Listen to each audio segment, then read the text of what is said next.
How to delete your Facebook account. Hey everyone, welcome back to our channel. In this video I will guide you on how you can delete your Facebook account, so make sure to watch the video till the end. In order to delete your Facebook account, all you have to do is go ahead and first of all make sure to launch your Facebook application here. Once you launch your Facebook app, make sure to tap the three lines option located at the top right hand side of the screen, and then over there you will be able to find the gear icon. Make sure to just tap on it. And as you tap the gear icon, here you'll find the option called See More in Account Center. So make sure to tap the See More in Account Center button. As you tap on See More in Account Center, you want to simply scroll and look for the option called Personal Details and then tap on it. And as you tap on the option known as Personal Details, over here you'll find this option over here known as Account Ownership and Control. So now just make sure to tap on Account Ownership and Control, and then just tap the option called Deactivation or Deletion.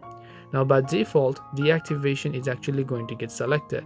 So you want to make sure to select delete account, tap on the continue option from the bottom, make sure to select a reason as to why you want to delete, tap and continue, enter your password, and then after that your TikTok, your Facebook account will get successfully deleted. This way you can delete your Facebook account. Hope this video is very helpful. If you have got any questions, feel free to leave them down below. Thank you for watching till the end of this tutorial, and see you soon in the next video.